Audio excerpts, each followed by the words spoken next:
When it comes to retirement, the IRS eventually flips the switch. For years, you've been building up your 401ks, your IRAs, enjoying that tax deferral, but eventually Uncle Sam says, our turn. This is when required minimum distributions, or RMDs, come into play.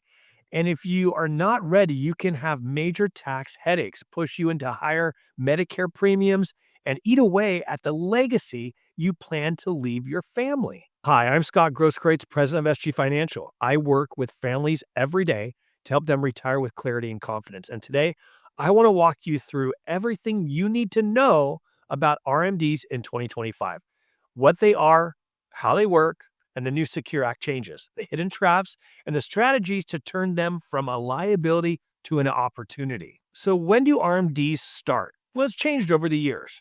Once upon a time, it was 70 and a half, and then it moved to 72. And now under the Secure Act 2.0, it depends when you were born. Now, if you were born between 1951 and 1959, your RMDs is 73. If you were born between 1960 or later, it's 75. Now, at first you might think, wow, the IRS is being really nice to me, giving me more years before I have to take the money out. But not so fast, my friend. They are not doing you a favor. RMDs are calculated as a percentage, not a fixed amount. So if your amount is growing while you wait, those future RMDs are going to be larger. The IRS collects more in taxes. If you had solid growth by the time you reach 73 or 75, you might be looking at some point very large mandatory withdrawals.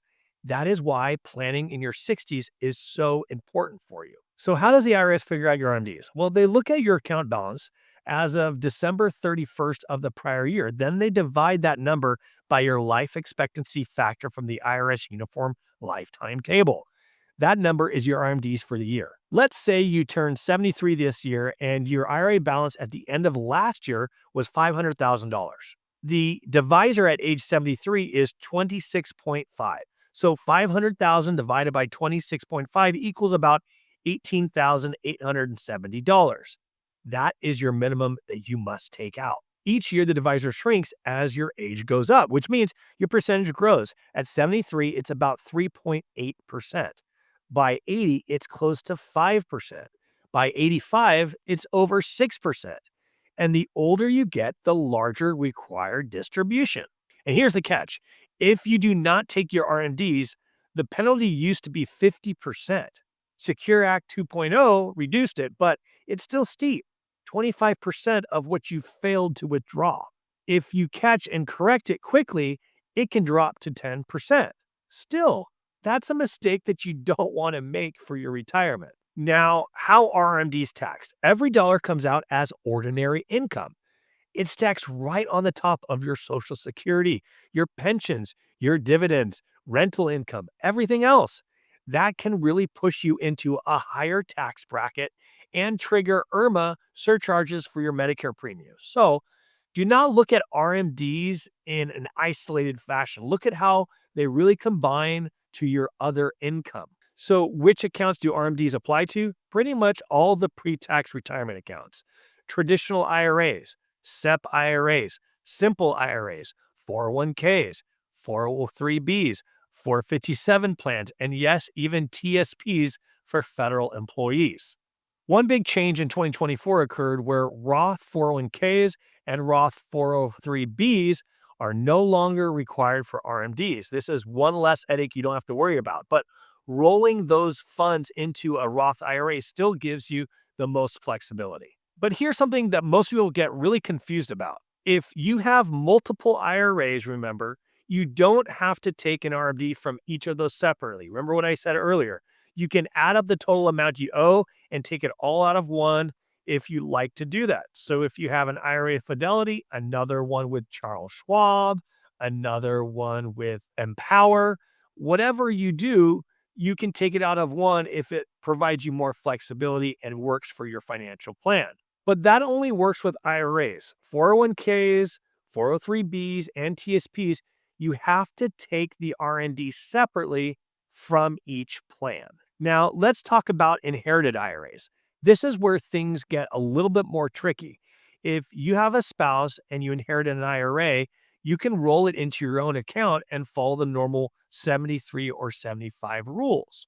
But if you are a non-spouse under the Secure Act, you generally have to empty that account within 10 years. Now, depending on whether the original account holder has already started taking RMDs, you may also be required to take annual withdrawals during that 10-year period. Miss one, and you could face the same penalties. Inherited Roth IRAs follow the same 10-year rule, but those distributions are tax-free. So while you do not pay taxes on those, you still need to plan for the timing of those withdrawals. This is where the planning comes real critical for you. It's not just about this year's RMDs, it's about forecasting what they will look like in 5, 10, or 15 years. It's also thinking through the legacy impact.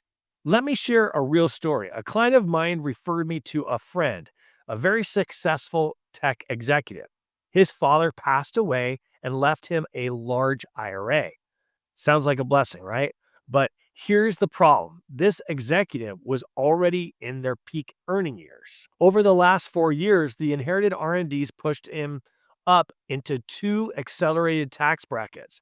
Thousands of dollars lost in the IRAs because his father had not put a distribution plan in place, and he inherited these IRAs and had to take the RMDs. If he had those dollars, he could have been better protected for his son and determined where those dollars went, not just to the government, and even the granddaughters are part of that consideration. This is why R&D planning is not just about retirement income.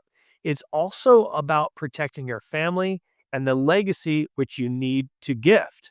Your future is too important to wing it. Visit sgretire.com and discover how you can build a fulfilling retirement.